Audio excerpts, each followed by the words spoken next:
Pessoal, confesso para vocês que nesse domingo quase faltou unha. Por um pouquinho aí não chegou no vivo. E já vou explicando para vocês o que é o TNDE. Bom, o TNDE é o tribunal que não deveria existir, que o pessoal conhece como TSE. E o Brasil é o único lugar no mundo onde existe uma aberração, que é o Tribunal Eleitoral. E descobri há um pouco tempo que esse tribunal foi instituído durante o governo do maior ditador da história do país, né? Que coincidência, né? E aí nesse ano, o presidente desse tribunal é o inimigo declarado de um dos candidatos, que justamente o candidato à reeleição, o nosso presidente Jair Bolsonaro, né? Cara, assim, como é que a gente faz para explicar um negócio desse para o estrangeiro, né? Mas enfim, esse mesmo presidente desse tribunal, um pouco antes de começar as eleições, fez ameaças, né, de que não podia ninguém reclamar, né, e assim, ele quer botar medo, né, porque ele já mandou prender arbitrariamente jornalistas, até um deputado já mandou prender de forma, porque ele quis, né, mas tem o seguinte, ele não pode prender milhões de pessoas de uma vez só, e eu e você devemos ser parte desses milhões que não vai conseguir prender. Nós não vamos ficar calados diante de tanta esquisitice que aconteceu nesse domingo, né? Porque o dono do processo eleitoral não é o TSE, é o povo brasileiro. É nosso direito reclamar por mais transparência. E é um dever, aliás, o primeiro dever desse tribunal é não existir. Mas já que ele está aí, é o dever dele prestar essa transparência ao povo. Sejamos cada um de nós esses milhões que o presidente do TSE não vai conseguir prender. Vou falar um pouco sobre as esquisitices, né, que aconteceram nesse domingo. É que o resultado das urnas não condiz com o apoio nas ruas que os dois candidatos melhores colocados tiveram, né? A gente viu ali em todo o país no sábado que antecedeu as eleições carreatas e buzinaços em todos os lugares que Curitiba teve. Eu vou até colocar aí para vocês verem as imagens de primeira mão, de fonte primária, tô chique, né? De uma cidade do interior do Acre chamada Acrelândia, de 13 mil habitantes, para vocês verem a quantidade de gente que tinha.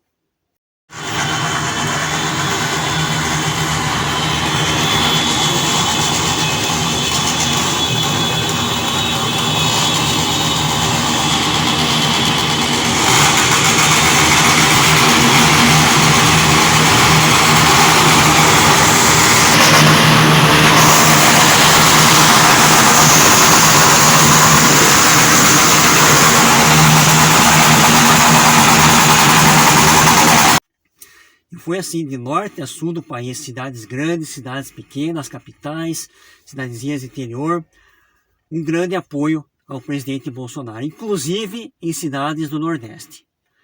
Que é outra esquisitice, né? Que assim,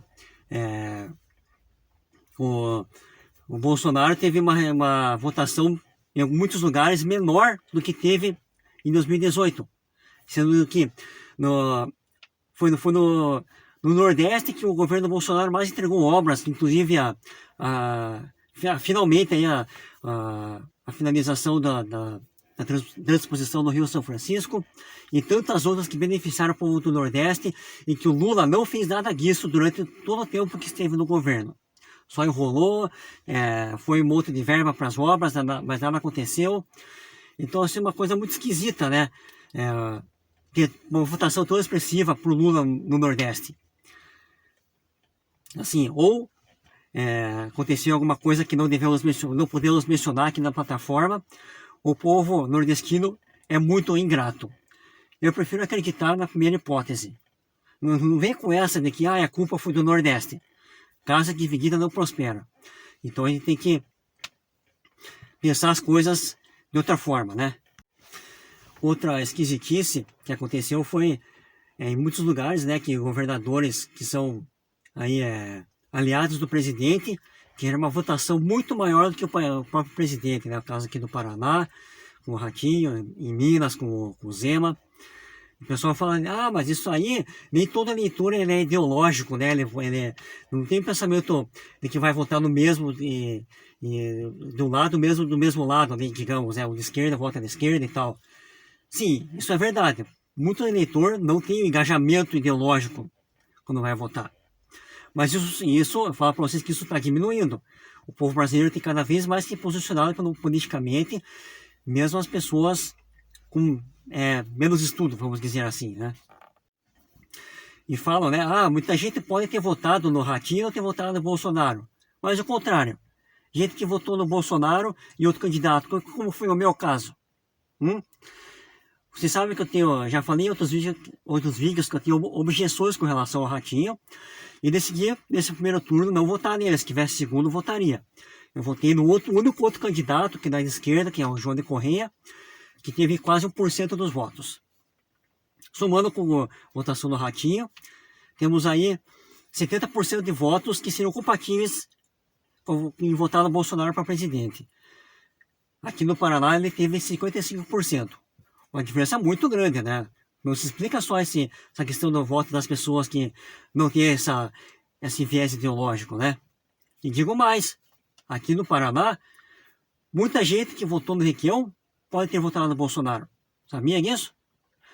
Por quê? O Requião, quando foi no governador, isso já ouvi de policiais militares, ele cuidava muito bem das polícias.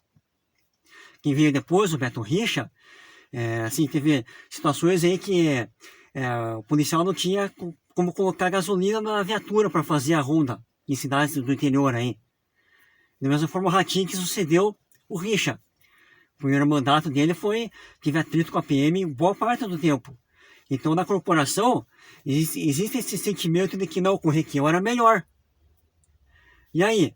Como é que... E o perfil do policial militar para votar para presidente? É votar no Bolsonaro ou naquele candidato que diz que o ladrão ele pode roubar para tomar uma cervejinha? E aí? Muita gente que votou no Requião pode ter votado no Bolsonaro. E aí, a gente tem como quantificar isso? Então, esse negócio de falar, não existe voto ideológico, tudo bem, não existe, mas tem o contrário também é o mesmo, né? E assim, isso tudo que eu falei até agora pode ser encarado de maneira subjetiva. Mas tem uma coisa que, assim, é uma esquisitice que não tem como dar desculpas de que não é normal isso acontecer. Que foi o seguinte, né? Ter sido bastante simétrico, né? Conforme a apuração foi ocorrendo, Bolsonaro caindo e Lula descendo. E você pode ver, porém, existem aí os gráficos aí, né? O pessoal falou, foi tudo simétrico, Lula subindo, Bolsonaro caindo. Isso não é natural numa apuração fidedigna, vamos dizer assim, né? Tanto que nas votações ali para governadores, para senadores, sempre havia oscilação. O primeiro lugar subiu, depois caiu um pouco, daí o segundo lugar que subiu, e na outra os dois caíram, o terceiro lugar subiu. Essa que é a naturalidade de uma apuração feita em condições normais, vamos dizer assim, né? Aqui para não ser acusado não ser acusado, né? Vamos cuidar com as palavras aqui. Isso é feito do tão chamado algoritmo, né? Que é uma teoria da conspiração para alguns aí, né? Mas o que eu quero falar com isso? Não desanimar. Eu não tive a fraude, agora que vamos fazer o segundo turno? Não, isso é para a gente firmar a nossa batalha, né? Como eu falei, cada um de nós ser um dos milhões que vai questionar o TSE, e eles não vão conseguir perder todo mundo. Mas ficar espertos que nós estamos bem atentos para o segundo turno, ver se essas esquisitices vão acontecer de novo, e também devemos nos animar pelo Congresso que nós elegemos, o Congresso mais conservador da história desse país. O que também é outra esquisitice, né? Porque o presidente apoiou a eles, mas ele não ganhou no primeiro turno, né? Mas enfim, temos esse Congresso bom aí que nós conseguimos eleger, e que se por um acaso o Lula conseguir ser eleito, vai ter muita dificuldade de conseguir governar com esse Congresso, não vai ter mensalão, então vai ficar bem difícil para o Lula, se isso acontecer, está repreendido, né? ele vai ter bastante dificuldade. E devemos seguir a luta, atentos a tudo isso, não nos calando com tudo isso, porque não pode aprender todo mundo, e também correndo atrás de muitos eleitores. Por exemplo, esses que votaram branco ou nulo, ou mesmo os que se abstiveram de votar, que foram muitos, foram milhões e milhões e milhões, e alertá-los que, poxa, né, cara, a tua omissão pode ter um preço muito alto para nós. Você que tem que conversar com o jeito, mas tem que também falar a dura realidade. A omissão nesse momento pode nos levar por um caminho muito tortuoso, que é o que está se seguindo no Chile, o que está se seguindo na Colômbia, na Argentina. Então é necessário chegar para esse pessoal de que a omissão pode ter um preço muito alto. Que Bolsonaro pode ter seus defeitos, mas todo mundo sabe qual é o caminho de se votar na esquerda. Tá aí esses países da América Latina, da América do Sul, que não me deixam mentir, né? Também o pessoal que votou em os candidatos, que também toma essa consciência, e até mesmo que votou no Lula no primeiro turno. Ele tem que procurar abrir os olhos dele de que não é o governo que vai fazer as coisas acontecerem. Eu vou deixar na descrição aqui uma sequência de vídeos que eu fiz aí há algum tempo atrás aí, que podem ajudar as pessoas a serem esclarecidas nesse sentido, né? De que não é o governo que tem que fazer as coisas, né? Que isso que é a esquerda verde, que o Lula vende, que não, que o governo vai dar tudo, né? A armadilha está aí, né? Já caiu um monte de gente, não vamos cair, né? E até mesmo os pequenistas convictos, por que não, né? Vai que acontece um milagre, né? Qualquer coisa chama o Padre Kelmo aí para fazer o exorcismo aí, já fazemos esse trabalho também, né? Mas então é isso, galera. A vitória foi nossa nesse primeiro turno, porque eles esperavam ter ganho no primeiro. Então, apesar de tudo isso, a vitória é nossa. Nós podemos obter a nossa vitória no segundo turno, apesar de toda essa máquina que opera contra nós, mas nós temos o Deus impossível. Então é isso, pessoal. Deus abençoe a todos e vamos batalhar nesse segundo turno aí.